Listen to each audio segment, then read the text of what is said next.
আসসালামু আলাইকুম রহমতুল্লাহ বারাকাতুহ। ওয়ালাইকুম আসসালাম রহমতুল্লাহি ওয়া নাহমাদুহু ওয়া রহমতুল্লাহি ওয়া নুসাল্লি বারাকাতুহু। আলা রাসূলিহিল কারীম, আম্মা বা'দ।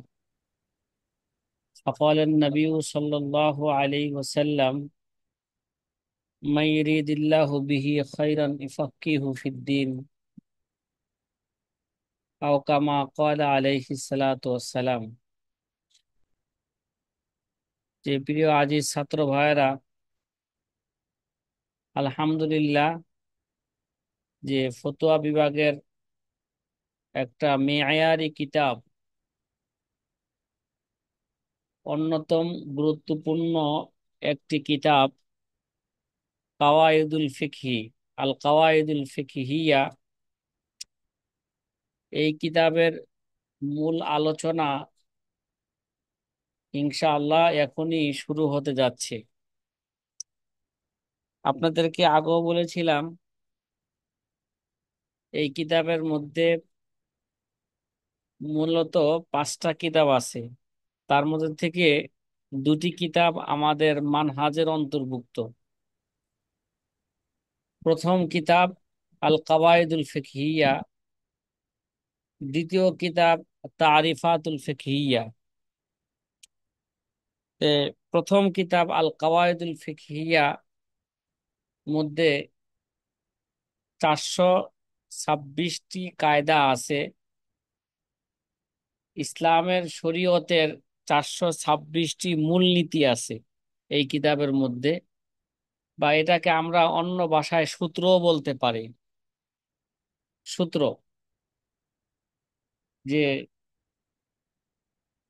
ইসলামী সূত্র, ফেকার সূত্র, যে এই কিতাবের মধ্যে প্রথম সূত্র, বিসমিল্লাহির রহমানির রহিম, প্রথম সূত্র হচ্ছে ইন্নামাল আমালু বিন্নিয়াত। ইন্নামাল আমালু বিন্নিয়াত, এই ব্যাপারে আমরা আমরা সকলেই জানি। এই হাদিসটি, এটা একটা হাদিসের অংশ। হাদিসের একটা অংশ, বুখারী মুসলিম শরীফের হাদিস। লম্বা এক হাদিস থেকে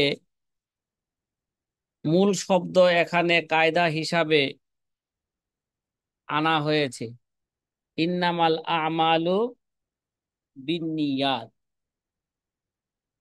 এই কায়দার শেষে দেওয়া আছে শিন নুন, মানে এই কায়দাটা মুফতি আমিমুল এহসান নাওয়ারাল্লাহু মারকাদাহু, তিনি এই কায়দাটাকে আসবাউন নাজায়ের কিতাব থেকে উল্লেখ করেছেন। কোন কিতাব থেকে বলেন? নাযায়ের। আসবাউন নাজায়ের থেকে উল্লেখ করেছেন। ইন্নামাল আমালু বিন্নিয়াত, এটার অর্থ আমরা মোটামুটি সকলেই জানি, যে সকল কাজের সওয়াব বা ফলাফল এটা নিয়তের উপর নির্ভরশীল। সকল কাজের ফলাফল এটা কিসের উপর নির্ভরশীল? এটাকে, অর্থটাকে এইভাবে করলে আরো বেশি সুন্দর হয়, যে এটা কোনো সাধারণ কাজ নয়, এটা শরঈ কাজ। এর জন্য হাদিসের মধ্যে কোনো সাধারণ কাজের কথা বলতেছে না, এটা শরঈ কাজের কথা বলতেছে। তাহলে অর্থ হবে ইন্নামাল আমালু বিন্নিয়াত, নিশ্চয়ই শরঈ আমলের সওয়াব, শরঈ আমলের ফলাফল এটা নিয়তের উপর নির্ভরশীল। কি বললাম অর্থটা বলেন তো?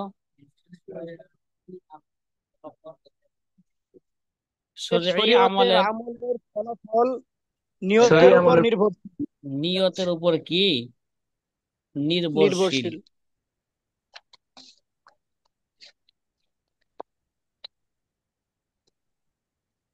এইটি বা এই কায়দাটা আমাদের দ্বীনের একটি বড় মূলনীতি, বড় সূত্র।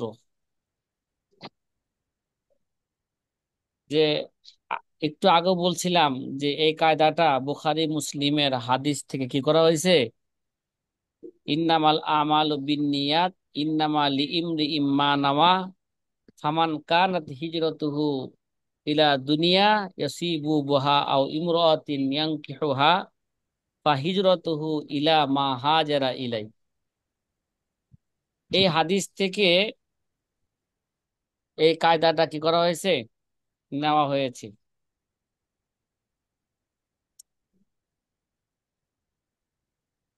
যে সকল হাদিসের উপর ইসলামের ভিত্তি, এগুলোর মধ্যে এই হাদিসটি অন্যতম। যে সকল হাদিসের উপর ইসলামের কি ভিত্তি, তার মধ্যে এই হাদিসটা কি অন্যতম, ইন্নামাল আমালু বিন্নিয়াত। এর জন্য পূর্ববর্তী এবং পরবর্তী অনেক মনীষী তাদের কিতাব উক্ত হাদিস দ্বারা কি করতেন, শুরু করাকে পছন্দ করতেন। এজন্য দেখা যায় মেশকাত শরীফ এই হাদিস দ্বারা শুরু করা হয়েছে, বুখারী শরীফ এই হাদিস দ্বারা কি করা হয়েছে, শুরু করা হয়েছে।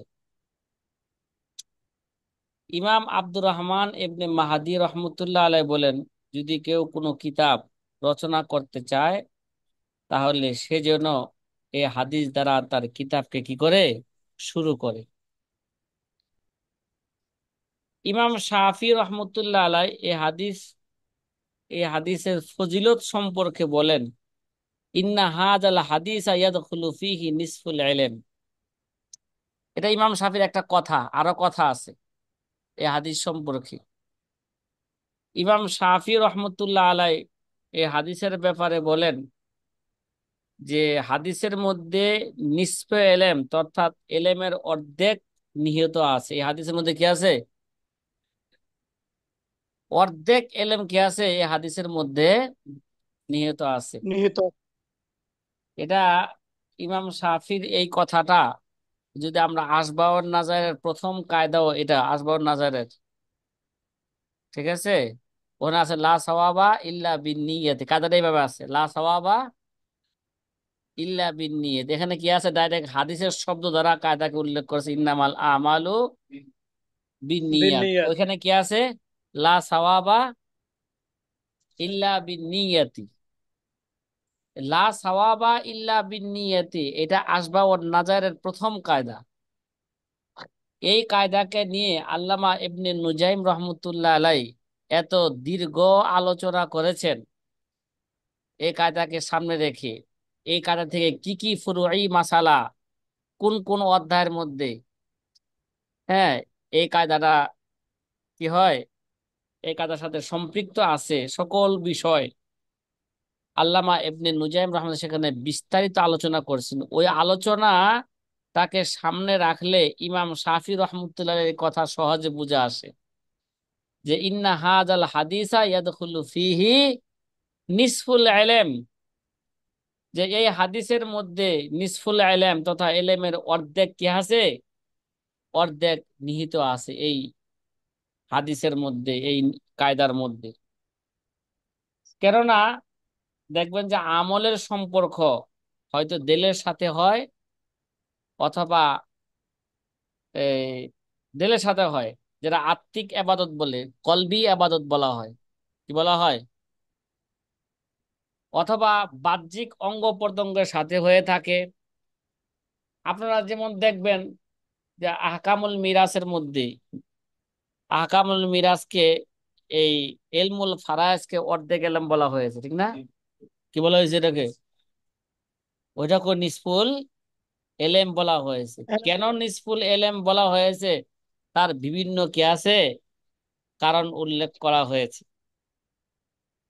তদ্রূপ ভাবে এই হাদিসটিকেও দিনের অর্ধেক এলেম বলা হয়েছে এই কায়দাটাকে। এটা কেন, কিছু কিছু আমলের সম্পর্ক আছে কার সাথে, কলবের সাথে। কিছু আমলের সম্পর্ক আছে অঙ্গ প্রত্যঙ্গের সাথে, তেলে আর নিয়তের সম্পর্ক যেহেতু কলবের সাথে হয়ে থাকে, এর জন্য এটাকে অর্ধেক এলেম বলা হয়েছে। কি বলা হয়েছে, নিয়তের সম্পর্ক কলবের সাথে যেহেতু, মানে এই দিক দিয়ে লক্ষ্য কইরা কিছু। আর দুনিয়াতে যত আমলে শরীআ আছে এগুলো দুইটার সাথে সম্পর্ক রাখে, হয়তো অঙ্গ প্রত্যঙ্গের সাথে সম্পর্ক রাখে, নইলে কলবের সাথে কি রাখে, সম্পর্ক রাখে। যেহেতু নিয়তের বিষয়টা কলবের সাথে সম্পৃক্ত রাখে, এর জন্য একে নিসফুল ইলম বলা হয়েছে। কি বলা হয়েছে? নিসফুল ইলম বলা হয়েছে। সাথী ভাইরা কথা কি বুঝে আসতেছে? হ্যাঁ, জি আলহামদুলিল্লাহ। আলহামদুলিল্লাহ। আমাদের প্রথম সূত্র ইন্নামাল আমালু বিন্নিয়াত। বিন্নিয়াত। এই হাদিসের ফজিলত সম্পর্কে ইমাম আহমদ এবং ইমাম শাফি আরো বলেন, এই হাদিস কি সুলুসে এলেম তথা এলেমের এক তৃতীয় অংশ বলা হয়ে থাকে। এলেমের কি আরেক দিকে এক লক্ষ্য তৃতীয়াংশ। কইরা এটাকে বলা হয়েছে এলেমের কি এক তৃতীয় অংশ। মানে এলেমটাকে আমালে শরিয়াকে তিন ভাগে ভাগ করা হয়েছে, তারপরে এক ভাগ এই এলেমের সাথে কি এটা ওই তিন ভাগের এক ভাগ। এর কারণ হলো ইসলামের মধ্যে কৌল, ফেল, নিয়ত, এই তিন জিনিস, ইসলামটা হচ্ছে এই তিন জিনিসের সমষ্টি। কি? কৌল, ফেল, নিয়ত। ইসলাম কি এই তিন জিনিসের কি সমষ্টি হচ্ছে ইসলাম। কিছু আমল আছে এগুলো কৌলের সাথে, কিছু আমল আছে এগুলো ফেলের সাথে, কিছু আমল আছে এগুলো নিয়তের সাথে। কিছু কি নিয়তের সাথে। এর জন্য এগুলোকে কি বলা হয়ে থাকে? এলেমের সুলুসে এলেম বলা হয়ে থাকে। তাহলে নিয়ত যেহেতু দিনের সাথে সম্পৃক্ত, তাই হাদিসটাকে সুলুসে এলেম তথা এলেমের এক তৃতীয়াংশ বা ইসলামের এক তৃতীয়াংশ বলা হয়ে থাকে। ইসলামের কি এক তৃতীয়াংশ। ইন্নামাল আমালু বিন্নিয়াত।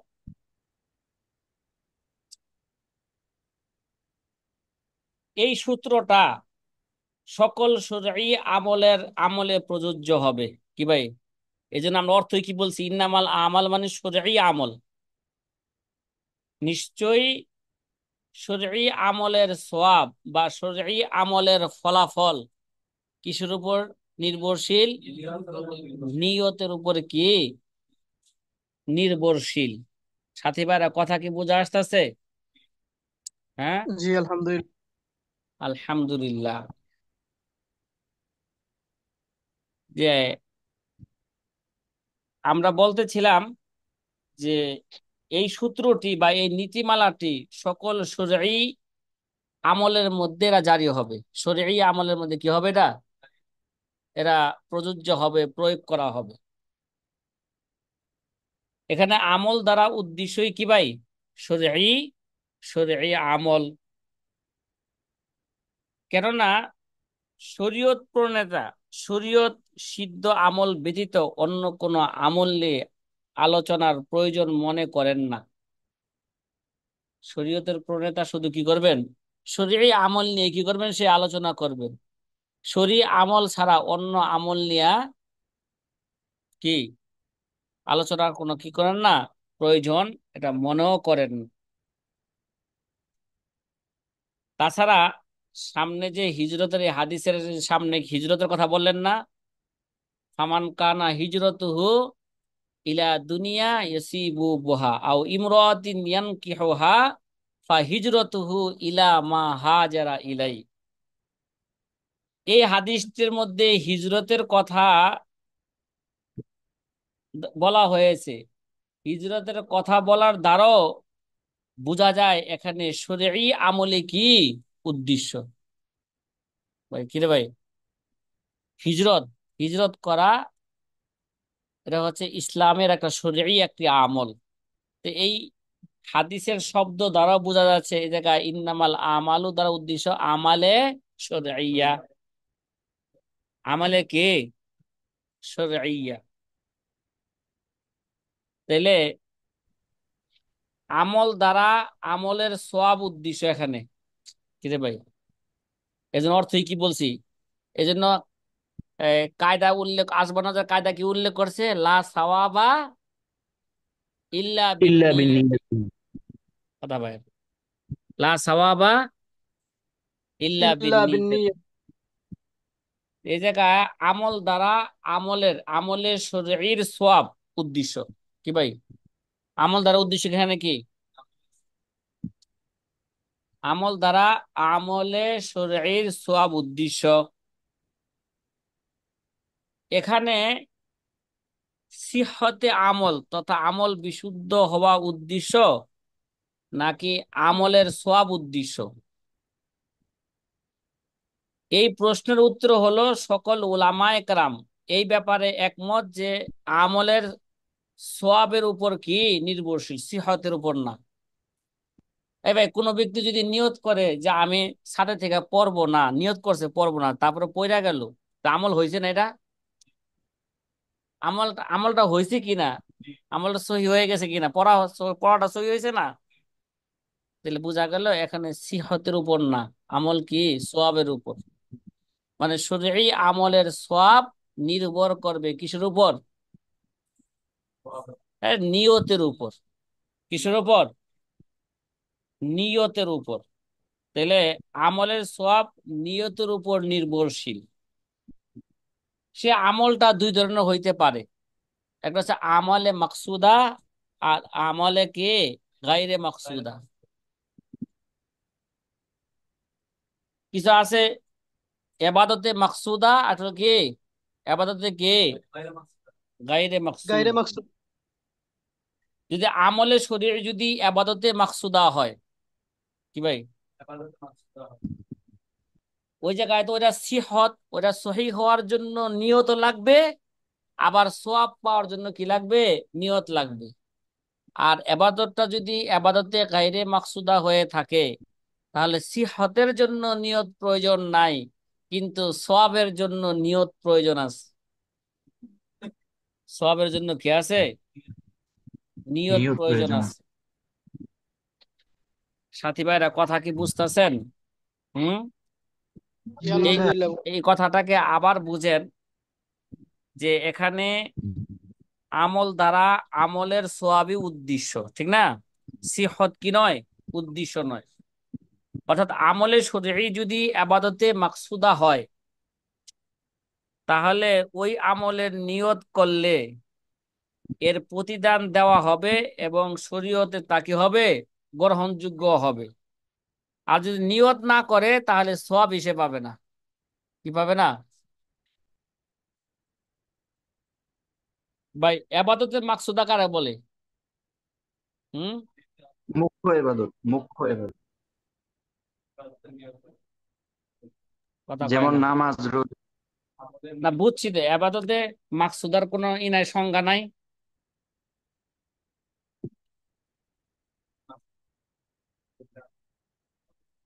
হ্যাঁ,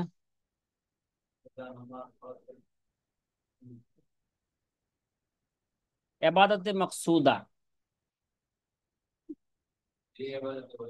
যেই এবাদত, যেই আবাদতের সিহত নির্ভর করে কিসের উপর?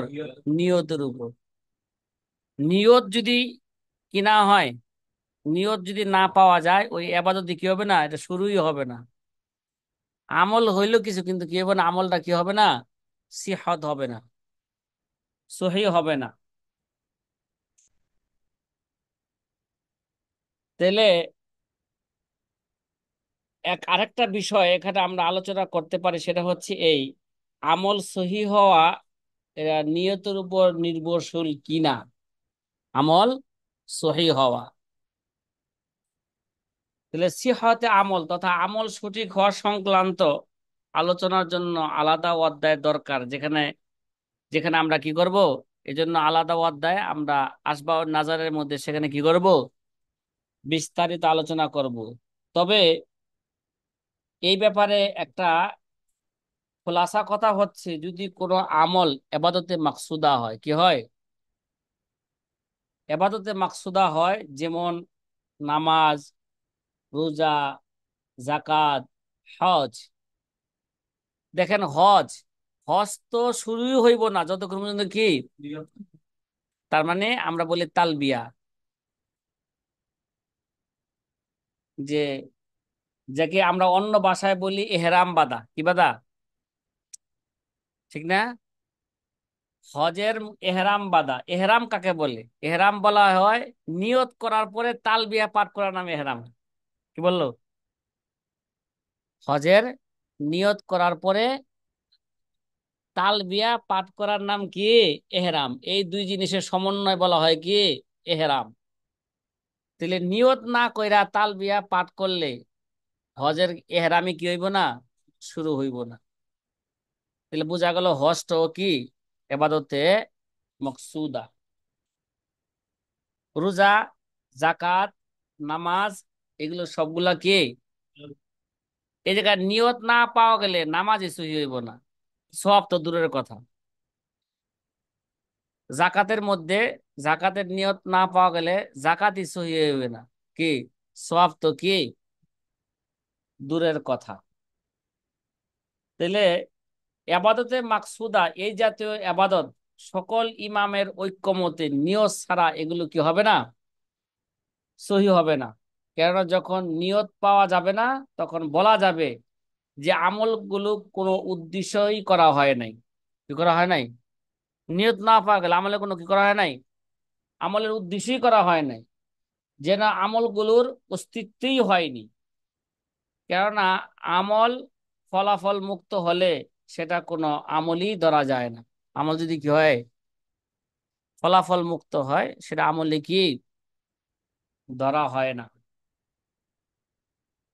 কিন্তু এবাদতে গায়রে মাকসুদা ব্যতীত, এবাদতে গায়রে মাকসুদা, যেমন উদাহরণস্বরূপ অজু।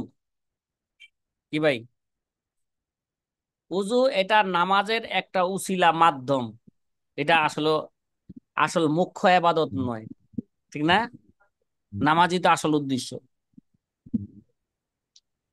ঠিক আছে? এগুলো যদি নিয়ত থাকে, অজুর মধ্যে যদি নিয়ত থাকে আমাদের মাযহাব অনুযায়ী, তাহলে সে কি পাই যাবে গা? সওয়াব পাই যাবে গা। যদি অজুর মধ্যে নিয়ত নাও করে, তাহলে এই অজু দ্বারা তার নামাজের আমলের সহি হয়ে যাবে গা, কিন্তু সেই অজুর কি পাবে না?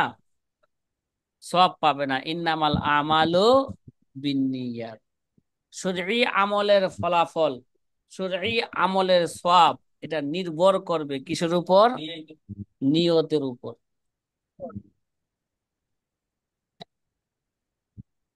সাথী ভাই, কথা কি বোঝা আসতেছে? জি জি। আলহামদুলিল্লাহ, বুঝে আসতেছি। জি আলহামদুলিল্লাহ। হ্যাঁ।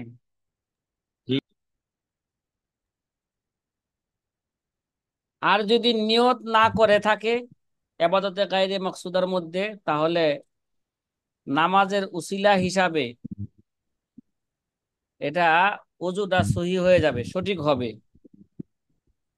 অনুরূপ ভাবে মনে করেন বিবাহ শাদী, এটা ইবাদতে কি? গায়রে মাকসুদা। ইবাদতে, এটা আসল ইবাদত। বিবাহ শাদী কথা কয় না। হ্যাঁ, জি এর না উস্তাদ। মাধ্যমে এর মাধ্যমে সে গুনাহের থেকে কি যায়? বাঁচতে পারে। ইয়া মাশারা শাবাব, মানিস্তাতা মিনকুমুল বা ফালিয়াতাজাওয়াজ। ফালিয়াতাজাওয়াজ মানিস্তাতা ফাইন্নাল মিনকুমুল বা ফালিয়াতাজাওয়াজ। ফাইন্না লাহু আগায্যু লিল বাসার ওয়া ওয়া আহসানু আহসানুল লিল ইনসান। ফারজ। যে জি বিবাহ শাদী, তারপরে আমানত, তারপরে পরিত্যক্ত সম্পত্তি, তারপরে হুদুদ ইত্যাদি নিয়ত ছাড়াও কি হবে? সহি হবে। এগুলো আপাতত কি? গায়রে মাকসুদা। গায়রে মাকসুদা। কেননা এগুলোতে কুরবত তথা এবাদত উদ্দেশ্য হয় না। বিবাহটা এবাদত, কিন্তু এবাদতে কি নয় এটা? এ- মাকসুদা নয়। বিবাহ দ্বারা কি এবাদত উদ্দেশ্য হয়? বিবাহ দ্বারা জি না। উদ্দেশ্য হয়ে থাকে কি? যে আহ, সে কি করবে? তার গুনাহ বংশ, থেকে বংশ কি করবে? বংশ বিস্তার করবে। ঠিক না? ওগুলো আসল উদ্দেশ্য হয়ে থাকে। সাদাতুদ দারাইন। হ্যাঁ। ওই তবে অজু যেমন এবাদতে গায়রে মাকসুদা, ওই হিসাবে তায়াম্মুমও এবাদতে গায়রে মাকসুদা হওয়ার কথা ছিল। একটা সওয়ালে মোকাদ্দারে জবাব দিতেছি। অজু যেমন কি এবাদতে গায়রে মাকসুদা, তাহলে তায়াম্মুম তো কি হওয়া দরকার? এবাদতে গায়রে মাকসুদা হওয়া দরকার, কিন্তু তায়াম্মুমের বিষয়টা একটু ভিন্ন। এটি নিয়ত ছাড়া কি হয় না, তায়াম্মুম এটা অজু যেমন নিয়ত ছাড়া সহি হয়ে যায়, তায়াম্মুম এটা কি হয় না, নিয়ত ছাড়া সহি হবে না। কেননা তায়াম্মুম দ্বারা পবিত্র হওয়ার বিষয়টি জমিন ও জমিনের সত্তাগত পবিত্রতার বৈশিষ্ট্যের কারণে নয়। ঠিক আছে, এই যে জমিন যে পাক, এই কারণে নয় যে জমিনের বৈশিষ্ট্য এটা যে কি করবে, মানুষকে পবিত্র করে ফেলবে। এটা জমিনের কি নয়, এটা পাক হওয়াটা হইতেছে আল্লাহ পাকের, আল্লাহ তাআলার এটা কি করেছেন, পবিত্র বানিয়েছেন বিধায় এটা পবিত্র, পবিত্র বানিয়েছেন বিধায় এটা কি, এটা পবিত্র। কিন্তু অজু এর ব্যতিক্রম। পানিটা মানে মায়ে মুতলাক, যেটা পানি, পানিটা এটা সত্তাগত ভাবে পবিত্র। মাটির এরকম কি নয়, সত্তাগত ভাবে কি নয়, এটা পবিত্র না। আল্লাহ পবিত্র বানাইছেন বিধায় সে গিয়ে যেটা, এটা সত্তাগত ভাবে কি নয়, পবিত্র নয়। এর জন্য তো মধ্যে কি লাগবে, নিয়ত লাগবে। ওজুর মধ্যে কি লাগবে না, নিয়ত লাগবে না। সাথী ভাইরা কথা কি বুঝা আসতেছে? ইন্নামাল আমালু বিন্নিয়ত। বিন্নিয়া। তাহলে আমল, আমলের ব্যাখ্যা সওয়াবুল আমল দ্বারা করা হইলো, ঠিক না? ইন্নামাল আমালু মানে শরীয়ী আমলের সওয়াব, এটা নির্ভর করবে কিসের উপর, কথা কয় না, নিয়তের উপর। নিহতের উপর।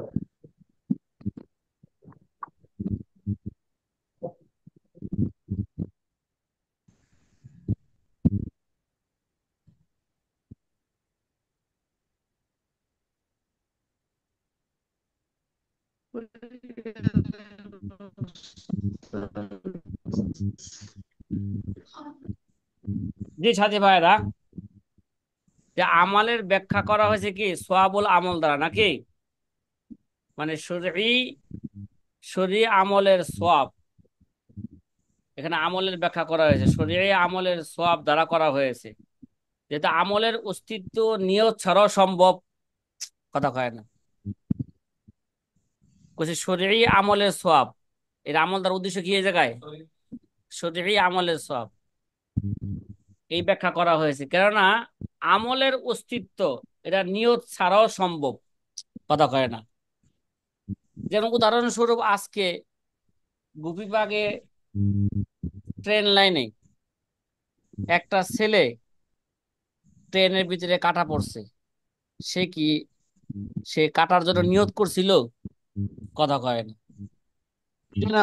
সে কাটার জন্য কি করে নাই, নিয়ত করে নাই, তারপরও সে কেটে গেছে কিনা, কথা কয় না।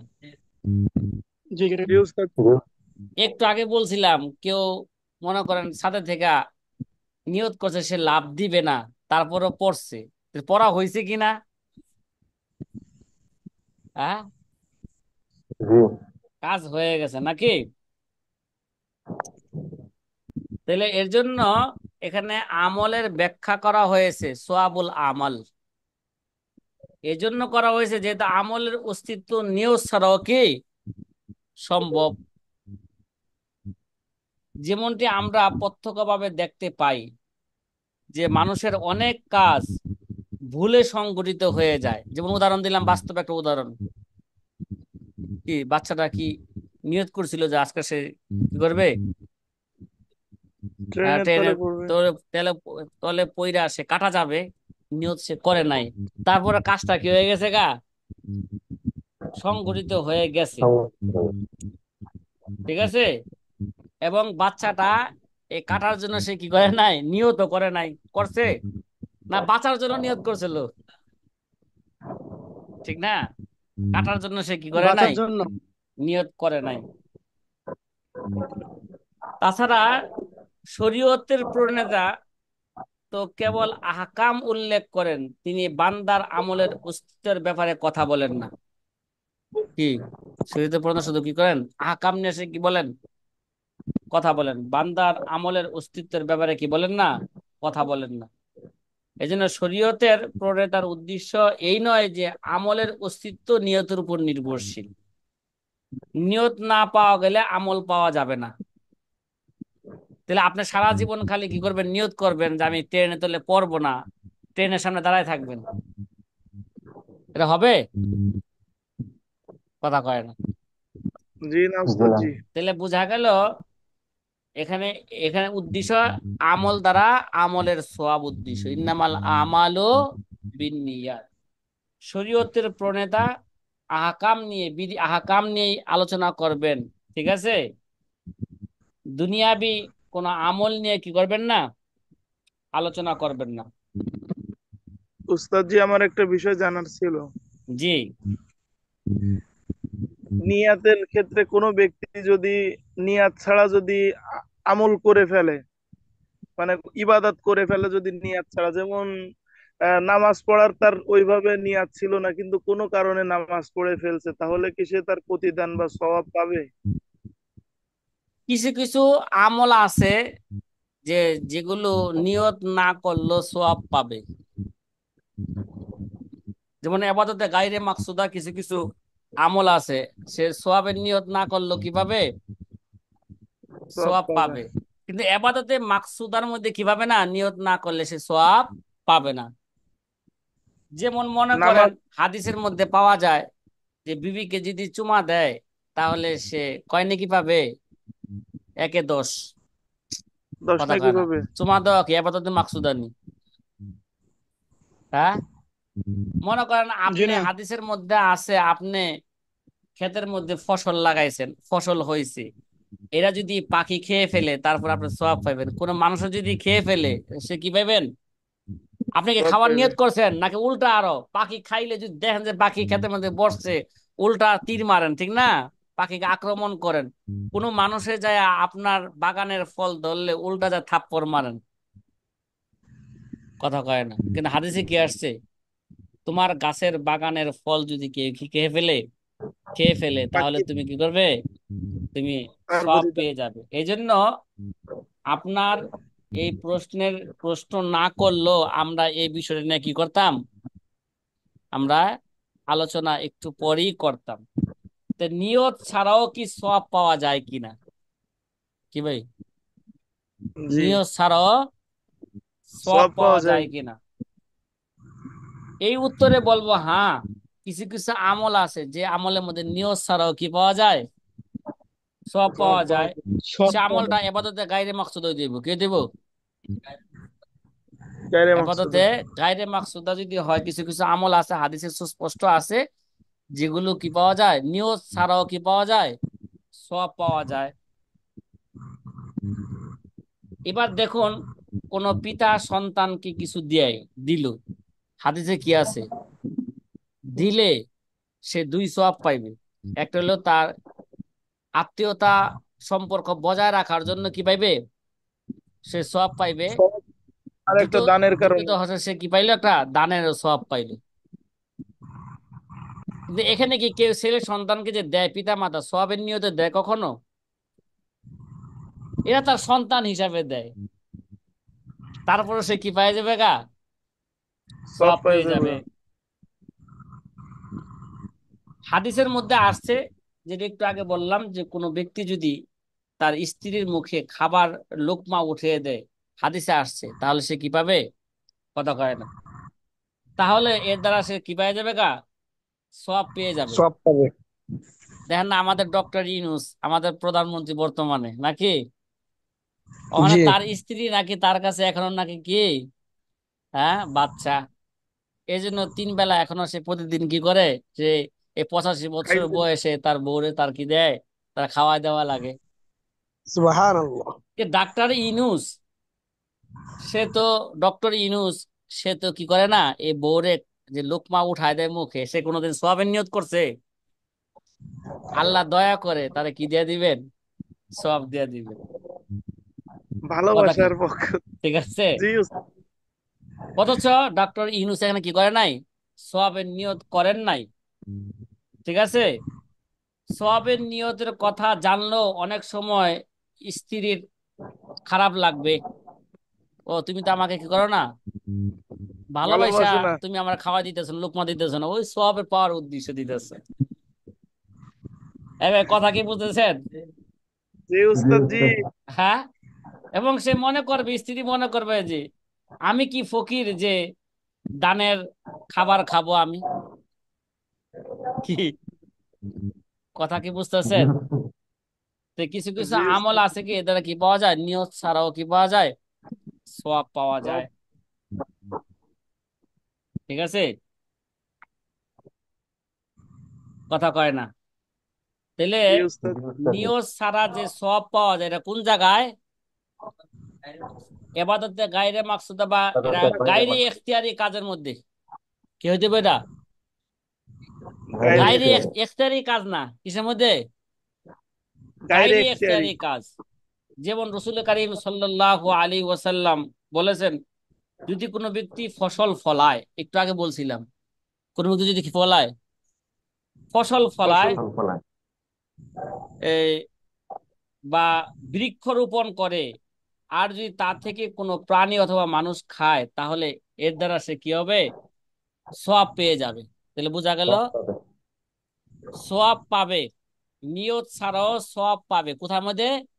এবাদতে গায়রে মাকসুদা বা গায়রে এখতিয়ারি কাজের এখতিয়ার। মধ্যে। কিসের মধ্যে? বাইরে গায়রে এখতিয়ার। এখতিয়ারি কাজের মধ্যে সে কি পাওয়া যাবে? সওয়াব পেয়ে যাবে। কথা কি ভাই বোঝা আসতেছে?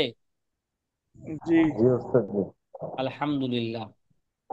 তাহলে এখানে লক্ষণীয় বিষয় হলো যে উক্ত হাদিস তো, হাদিসের মধ্যে নিয়ত উল্লেখ নাই, আছে? কথা কয় না। এই যে জি বৃক্ষ না উস্তাদ। রোপণ করছে, গাছ লাগাইছে, ঠিক আছে, এটা কি কোনো নিয়ত করছে এখানে? জি না। বরঞ্চ জি না এখানে উস্তাদ জি। নিয়তের বিপরীত বিষয় পাওয়া যায়, যেটা একটু আগে বলছিলাম, যে এই মিয়া কেউ যদি তার গাছ থেকে কোনো পাখি যদি গাছে বসে, উল্টা পাখিরে কি করে, সে তাড়ায় দেয়। ঢিল মারে। কোনো মানুষ যদি গাছে উঠে, যায় দেয় হুগার মধ্যে বাড়ি, ঠিক না? পাছার মধ্যে কি মারে? জি। বাড়ি বাড়ি দেয়। মারে। তারপরও আল্লাহ তাআলা তারে কি দিয়ে দিবেন? এবাদতে সওয়াব দিয়ে গায়রি দিবে। ইখতিয়ারি, সে যদি খেয়ে ফেলে তাহলে তারা কি দিয়ে দিবেন? সওয়াব দিয়ে দিবেন। নিয়ত করার নীতিমালা সম্পর্কে দুই একটা কথা বুঝি আমরা। নিয়ত দ্বারা যেহেতু নিয়ত দ্বারা যেহেতু এবাদত আর স্বাভাবিক অভ্যাস, এই দুইয়ের মধ্যে পার্থক্য নিরূপণীয় উদ্দেশ্য কি ভাই? নিয়ত, নিয়ত দ্বারা উদ্দেশ্য কি? কোনটা আদত আর কোনটা কি গায়রে আদত? কথা, কোনটা আবাদত আর কোনটা কি আদত? এই দুইটার মাঝে পার্থক্য করার জন্য নিয়ত আসছে। কথা কয় না। তাই আমালে জি উস্তাদ। এখতিয়ারের ক্ষেত্রে কাজের প্রথম অংশে বা প্রথম ধাপে নিয়ত করে নেওয়াই যথেষ্ট আমলে এখতিয়ারের মধ্যে। ঠিক আছে, প্রত্যেকবার আলাদা আলাদা নিয়তের কোনো কি নাই।